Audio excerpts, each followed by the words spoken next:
5 o'clock had hardly struck on the morning of the 19th of January, when Bessie brought a candle into my closet and found me already up and nearly dressed.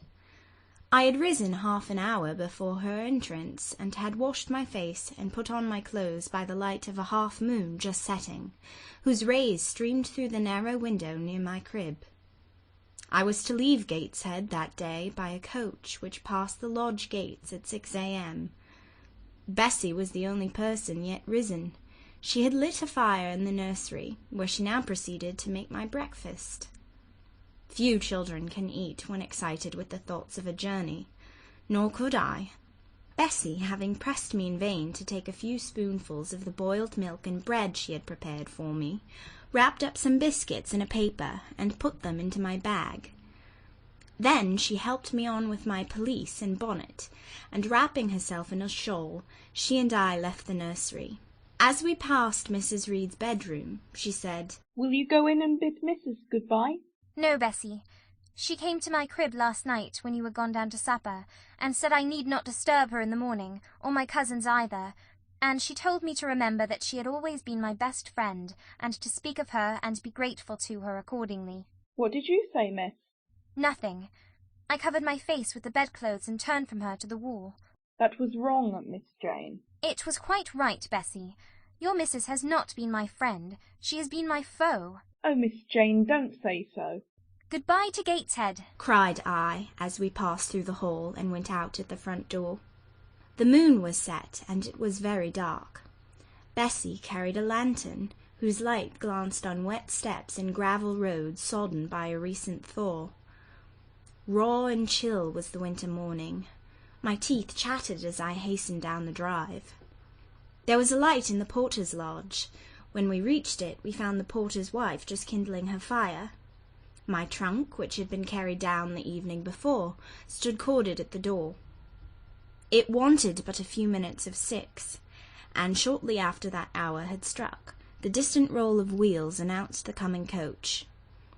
I went to the door and watched its lamps approach rapidly through the gloom. "Is she going by herself?" asked the porter's wife. "Yes, "And how far is it?" 50 miles. "What a long way! I wonder Mrs. Reed is not afraid to trust her so far alone." The coach drew up. There it was at the gates, with its 4 horses and its top laden with passengers. The guard and coachman loudly urged haste. My trunk was hoisted up. I was taken from Bessie's neck, to which I clung with kisses. "Be sure and take good care of her," cried she to the guard, as he lifted me into the inside. "Aye, aye," was the answer. The door was slapped to. A voice exclaimed, "All right," and on we drove. Thus was I severed from Bessie and Gateshead, thus whirled away to unknown and, as I then deemed, remote and mysterious regions. I remember but little of the journey. I only know that the day seemed to me of a preternatural length, and that we appeared to travel over hundreds of miles of road. We passed through several towns, and in one, a very large one, the coach stopped, the horses were taken out, and the passengers alighted to dine. I was carried into an inn, where the guard wanted me to have some dinner, but, as I had no appetite, he left me in an immense room with a fireplace at each end, a chandelier pendant from the ceiling, and a little red gallery high up against the wall filled with musical instruments. Here I walked about for a long time, feeling very strange and mortally apprehensive of someone coming in and kidnapping me, for I believed in kidnappers, their exploits having frequently figured in Bessie's fireside chronicles. At last the guard returned. Once more I was stowed away in the coach, my protector mounted his own seat, sounded his hollow horn, and away we rattled over the stony street of L. The afternoon came on wet and somewhat misty. As it waned into dusk, I began to feel that we were getting very far indeed from Gateshead. We ceased to pass through towns. The country changed. Great grey hills heaved up round the horizon. As twilight deepened, we descended a valley, dark with wood, and long after night had overclouded the prospect, I heard a wild wind rushing amongst trees. Lulled by the sound, I at last dropped asleep. I had not long slumbered when the sudden cessation of motion awoke me. The coach door was open, and a person like a servant was standing at it. I saw her face and dress by the light of the lamps. "Is there a little girl called Jane Eyre here?" she asked. I answered, Yes. and was then lifted out. My trunk was handed down, and the coach instantly drove away. I was stiff with long sitting and bewildered with the noise and motion of the coach. Gathering my faculties, I looked about me. Rain, wind, and darkness filled the air. Nevertheless, I dimly discerned a wall before me and a door open in it. Through this door I passed with my new guide. She shut and locked it behind her. There was now visible a house, or houses, for the building spread far, with many windows, and lights burning in some. We went up a broad pebbly path, splashing wet, and were admitted at a door. Then the servant led me through a passage into a room with a fire, where she left me alone. I stood and warmed my numbed fingers over the blaze. Then I looked round. There was no candle, but the uncertain light from the hearth showed, by intervals, papered walls, carpet, curtains, shining mahogany furniture.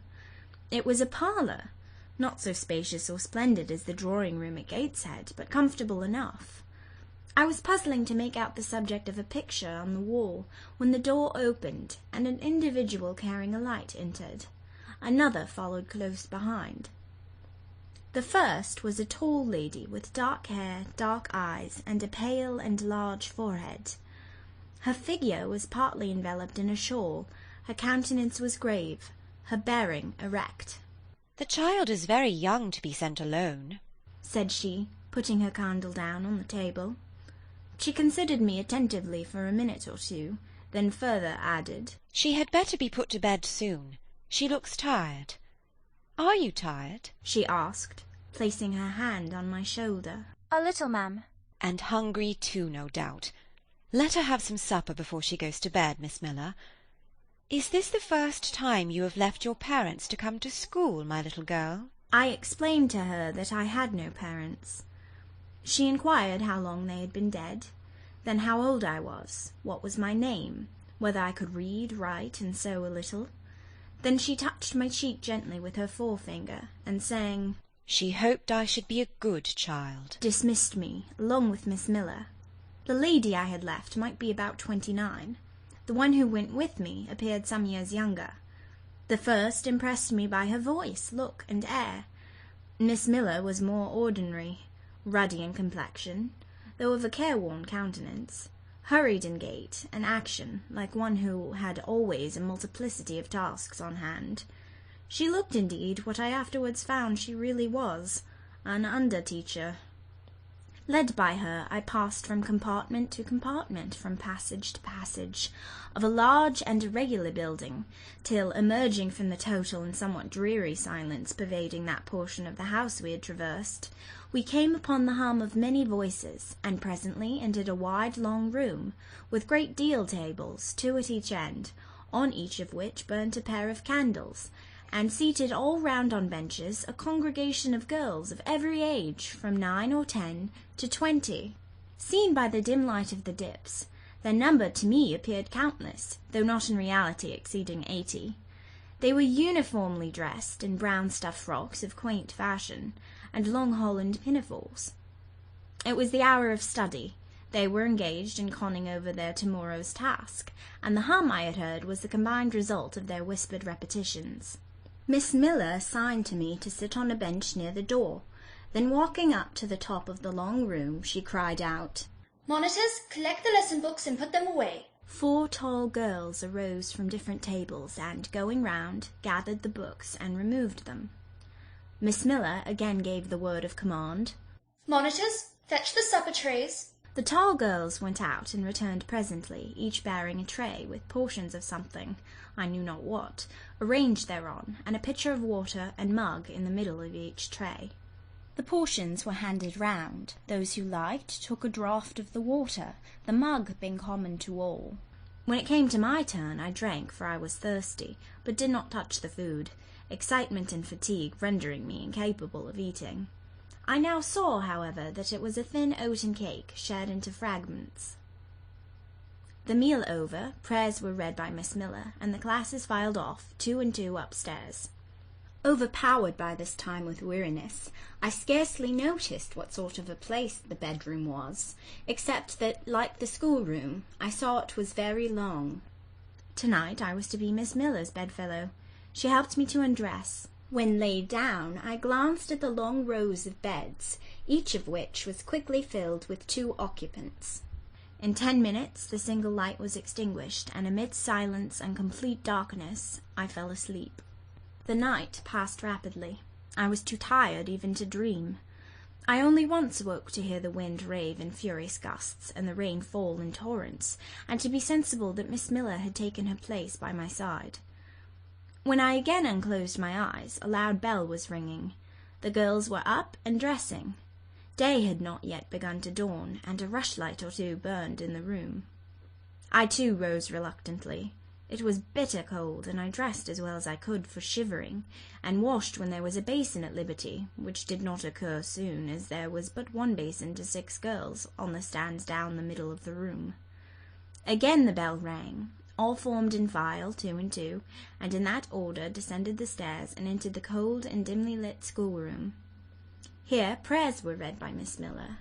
Afterwards she called out, Form classes. A great tumult succeeded for some minutes, during which Miss Miller repeatedly exclaimed, Silence. and Order. When it subsided, I saw them all drawn up in 4 semicircles before 4 chairs placed at the 4 tables. All held books in their hands, and a great book, like a Bible, lay on each table before the vacant seat. A pause of some seconds succeeded, filled up by the low, vague hum of numbers. Miss Miller walked from class to class, hushing this indefinite sound. A distant bell tinkled. Immediately 3 ladies entered the room. Each walked to a table and took her seat. Miss Miller assumed the 4th vacant chair, which was that nearest the door, and around which the smallest of the children were assembled. To this inferior class I was called, and placed at the bottom of it. Business now began. The day's collect was repeated, then certain texts of Scripture were said, and to these succeeded a protracted reading of chapters in the Bible, which lasted an hour. By the time that exercise was terminated, day had fully dawned. The indefatigable bell now sounded for the 4th time. The classes were marshalled and marched into another room to breakfast. How glad I was to behold a prospect of getting something to eat! I was now nearly sick from inanition, having taken so little the day before. The refectory was a great, low-ceiled, gloomy room. On 2 long tables smoked basins of something hot, which, however, to my dismay, sent forth an odour far from inviting. I saw a universal manifestation of discontent when the fumes of the repast met the nostrils of those destined to swallow it. From the van of the procession, the tall girls of the 1st class rose the whispered words, Disgusting! The porridge is burnt again. Silence! ejaculated a voice, not that of Miss Miller, but one of the upper teachers, a little and dark personage, smartly dressed, but of somewhat morose aspect, who installed herself at the top of one table, while a more buxom lady presided at the other. I looked in vain for her I had first seen the night before. She was not visible. Miss Miller occupied the foot of the table where I sat, and a strange, foreign-looking, elderly lady, the French teacher, as I afterwards found, took the corresponding seat at the other board. A long grace was said, and a hymn sung. Then a servant brought in some tea for the teachers, and the meal began. Ravenous and now very faint, I devoured a spoonful or 2 of my portion without thinking of its taste. But the first edge of hunger blunted, I perceived I had got in hand a nauseous mess. Burnt porridge is almost as bad as rotten potatoes. Famine itself soon sickens over it. The spoons were moved slowly. I saw each girl taste her food and try to swallow it, but in most cases the effort was soon relinquished. Breakfast was over, and none had breakfasted. Thanks being returned for what we had not got, and a second hymn chanted, the refectory was evacuated for the schoolroom. I was one of the last to go out, and in passing the tables, I saw one teacher take a basin of the porridge and taste it. She looked at the others. All their countenances expressed displeasure, and one of them, the stout one, whispered, "Abominable stuff! How shameful!" A quarter of an hour passed before lessons again began, during which the schoolroom was in a glorious tumult. For that space of time it seemed to be permitted to talk loud and more freely, and they used their privilege. The whole conversation ran on the breakfast, which one and all abused roundly. Poor things, it was the sole consolation they had. Miss Miller was now the only teacher in the room. A group of great girls standing about her spoke with serious and sullen gestures. I heard the name of Mr. Brocklehurst pronounced by some lips, at which Miss Miller shook her head disapprovingly, but she made no great effort to check the general wrath. Doubtless she shared in it. A clock in the schoolroom struck 9. Miss Miller left her circle, and standing in the middle of the room, cried, "Silence! To your seats!" Discipline prevailed. In 5 minutes the confused throng was resolved into order, and comparative silence quelled the babble-clamour of tongues. The upper teachers now punctually resumed their posts, but still all seemed to wait. Ranged on benches down the sides of the room, the 80 girls sat motionless and erect. A quaint assemblage they appeared, all with plain locks combed from their faces, not a curl visible, in brown dresses made high and surrounded by a narrow tucker about the throat, with little pockets of holland, shaped something like a Highlander's purse, tied in front of their frocks and destined to serve the purpose of a work-bag.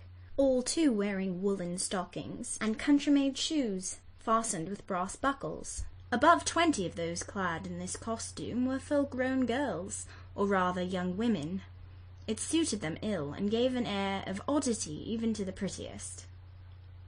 I was still looking at them, and also at intervals examining the teachers, none of whom precisely pleased me, for the stout one was a little coarse, the dark one not a little fierce, the foreigner harsh and grotesque, and Miss Miller, poor thing, looked purple, weather-beaten, and overworked, when, as my eye wandered from face to face, the whole school rose simultaneously, as if moved by a common spring. What was the matter? I had heard no order given. I was puzzled. Ere I had gathered my wits, the classes were again seated, but as all eyes were now turned to one point, mine followed the general direction, and encountered the personage who had received me last night. She stood at the bottom of the long room, on the hearth, for there was a fire at each end.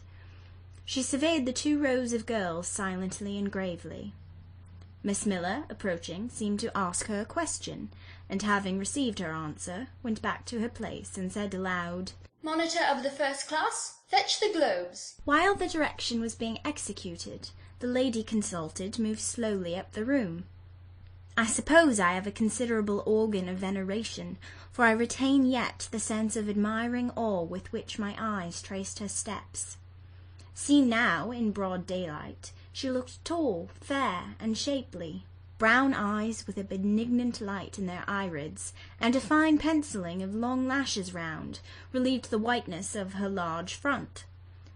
On each of her temples her hair, of a very dark brown, was clustered in round curls, according to the fashion of those times, when neither smooth bands nor long ringlets were in vogue.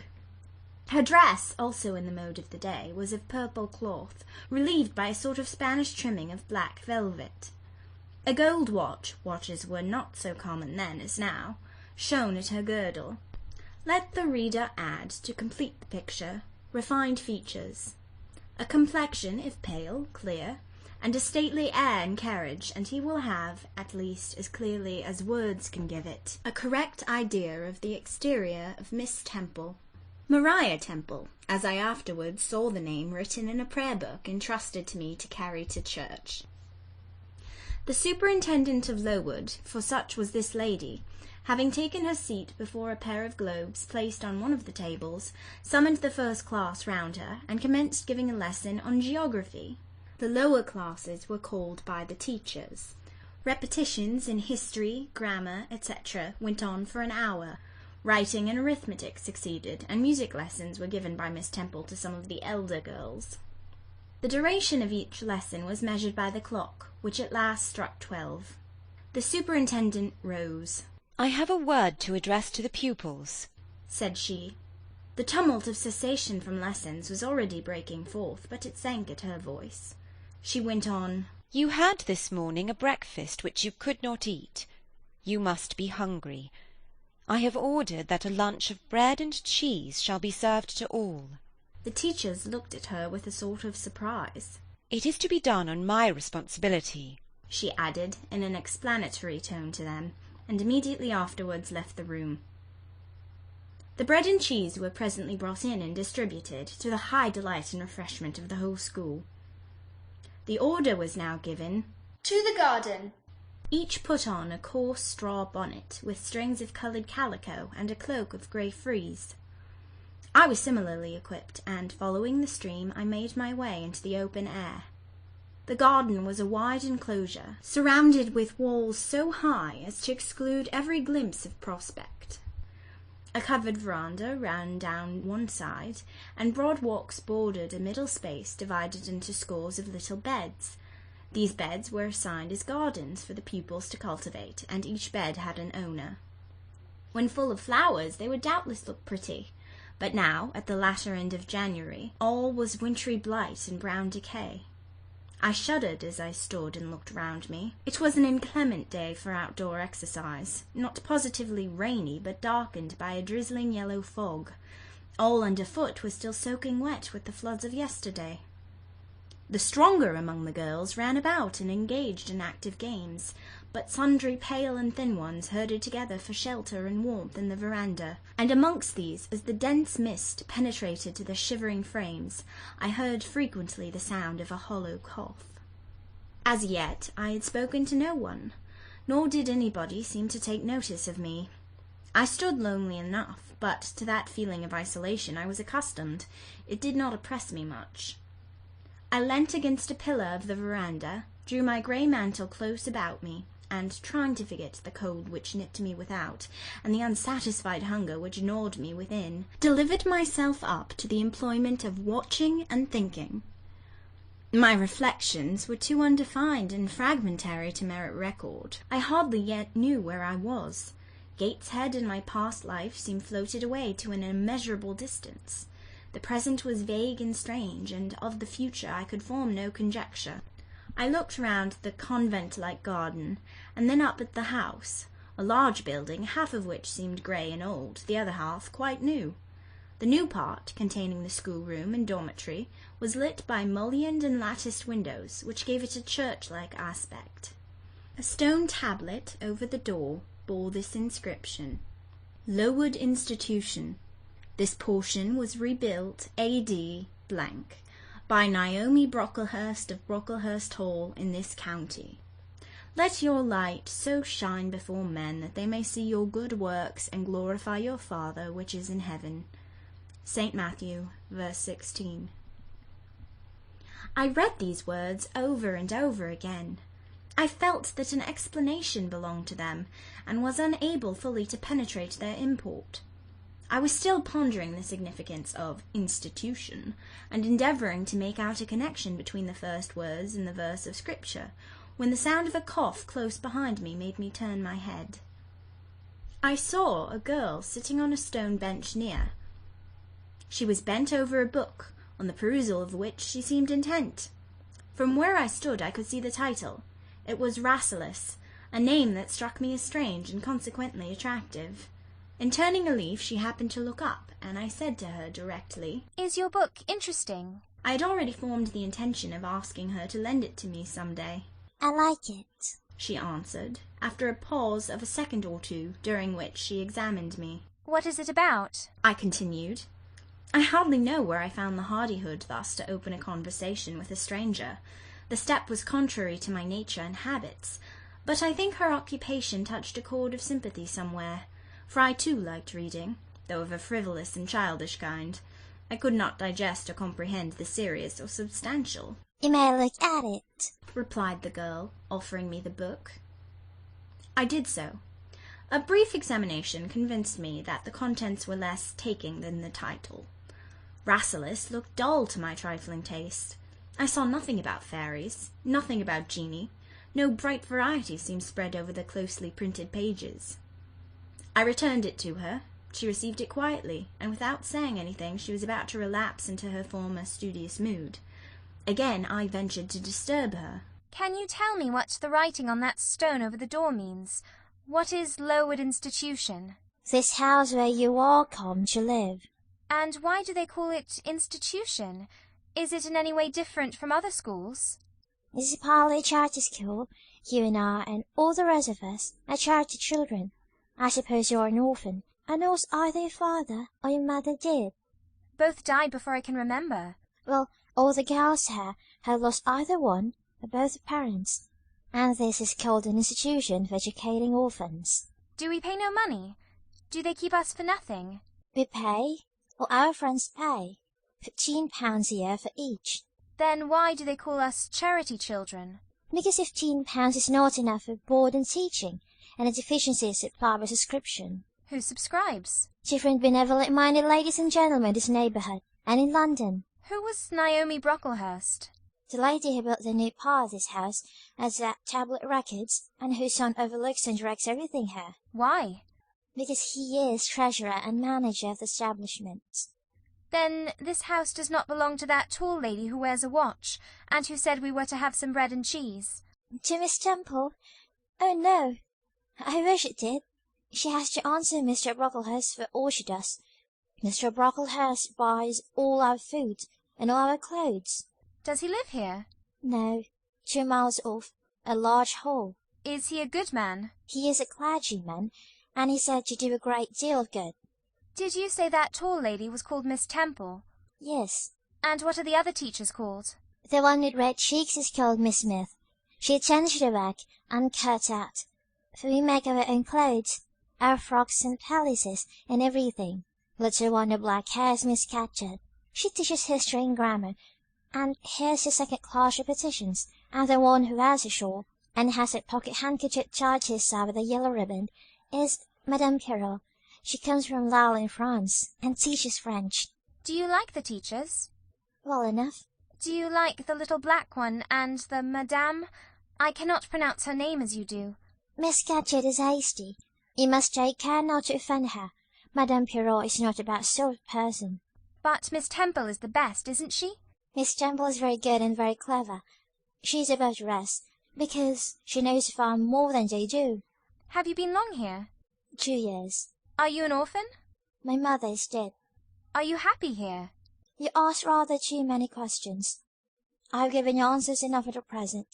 Now I want to read. But at that moment the summons sounded for dinner. All re-entered the house. The odour which now filled the refectory was scarcely more appetizing than that which had regaled our nostrils at breakfast. The dinner was served in 2 huge tin-plated vessels, whence rose a strong steam, redolent of rancid fat.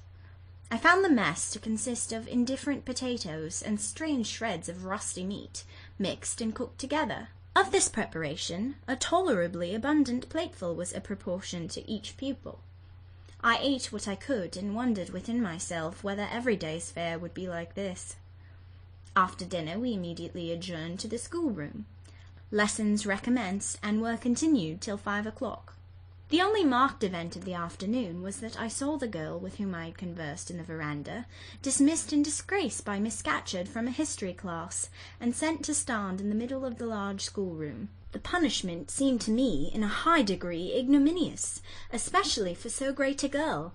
She looked 13 or upwards. I expected she would show signs of great distress and shame, but to my surprise she neither wept nor blushed. Composed, though grave, she stood the central mark of all eyes. How can she bear it so quietly, so firmly? I asked of myself. Were I in her place, it seems to me I should wish the earth to open and swallow me up.